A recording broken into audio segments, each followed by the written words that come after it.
Hey everybody, I'm SARA WISEMAN. Today we're working on the idea of, do you have a new soul calling? Learn why the Aquarian Age means our soul purpose has changed.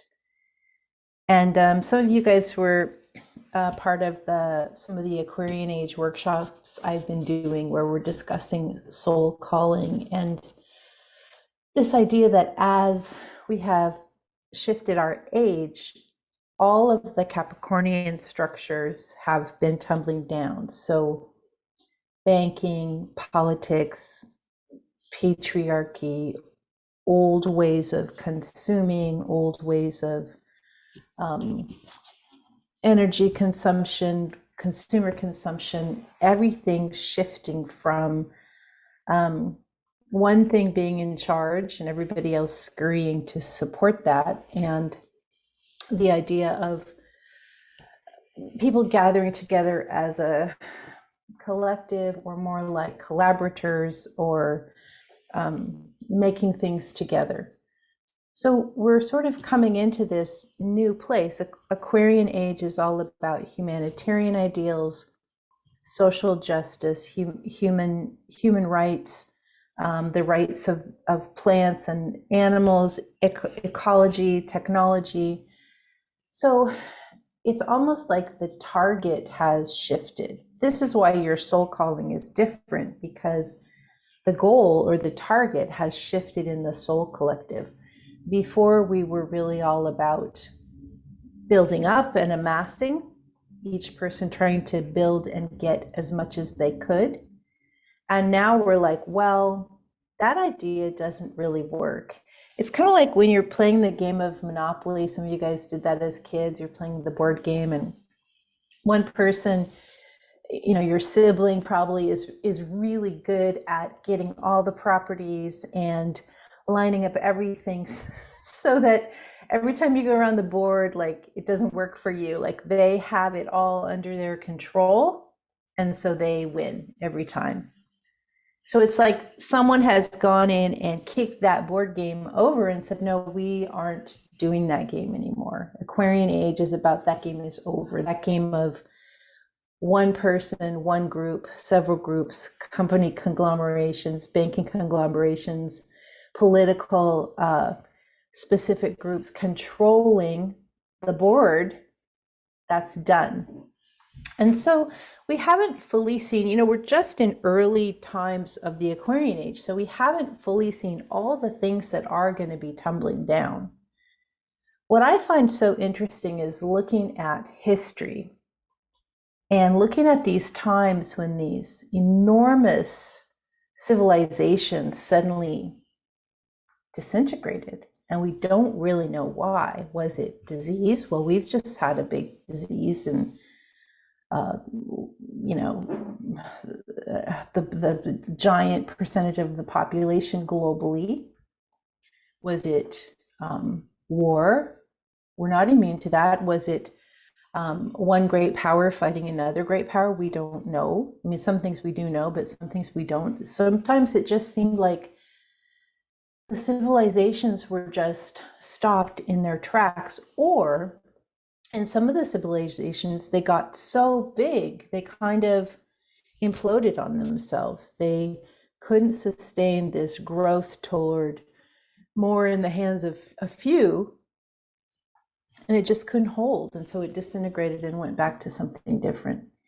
And when we look at these cycles in nature, of building and destroying, or growing and dying, this is just the cycle of change and how it's going to happen anyway. So we're in this very interesting place where we're coming out of the cycle of building, and we do have this very hopeful Aquarian Age coming forward that's going to last at least, this particular Pluto in Aquarius is going to be at least, I think, till 2043, significant chunk of our lives. And we know already that AI is here and about to change the face of everything, just as smartphones did a little while back, how quickly that went.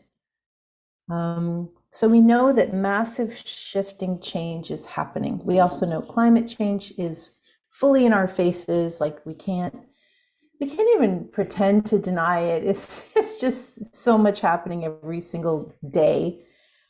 And we can see the sort of larger powers having some agitation, getting pretty unstable on a lot of levels. So what does this mean for you? You and I, just little people in the human population, and we used to think we were supposed to do this for our soul purpose. And now chances are good what you're doing has either changed dramatically, what you're supposed to be doing, how you're supposed to be contributing has either changed dramatically, or it's going to change in some smaller ways. So some examples of this are if you've been working at a job you really hate, and it fits into some of these ideas of separation and one company or one way of doing things or one way of having control, it would be likely that you're not going to be involved with that company anymore. You're either going to leave, or perhaps technology is going to come in and change that for you.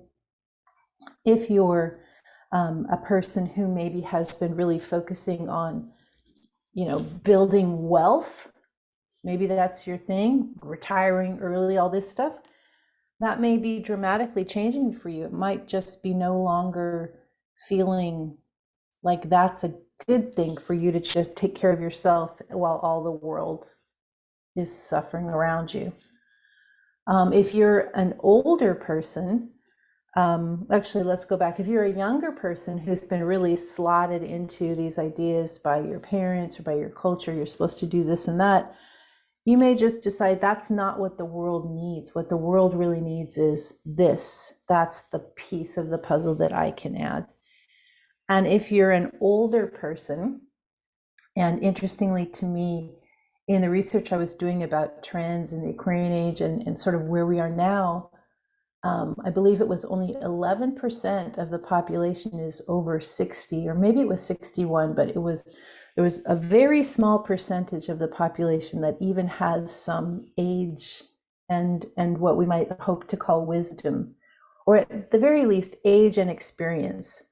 So a lot of this group is going to pass away soon or transition. This is just the natural way of things. And with those groups leaving, these large baby boomer segments, the giant parts of the population, all of those ideas are going to go too. Like we won't hold on to those anymore.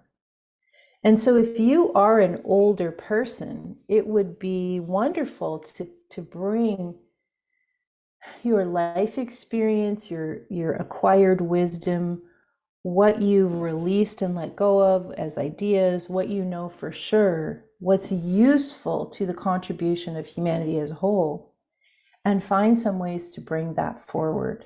Like we don't really retain memory of generational wisdom once it goes. I mean, it's there and we can sort of refer to it, but it's not held in the culture. So now is the time to teach or mentor or support or say your truth and sort of allow some of this generational wisdom to be part of the culture at large. If you aren't sure of your soul purpose, let's see. If you were really sure of your soul purpose, and you used to be really sure a couple years ago, I would invite you to think about or to consider going in with the guides, meditating with the guides and asking them, how has this changed? The world is changing. I'm going to be changing with the world. So what's the new path? If you are sort of continually in contact with the guides, you might ask, what am I meant to be offering? And perhaps the equation here is, how am I meant to be offering it, as one of the ways that you change? Because as technology changes, the way we're going to communicate is going to change dramatically.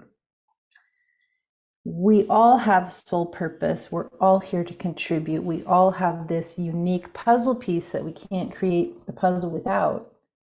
So it's not a time to hang back. It's not a time to hide away with all this change. It's time to say, okay, I'm here. What am I supposed to be bringing to the whole? Thank you for listening. I'm SARA WISEMAN, and you'll find me at sarawiseman.com.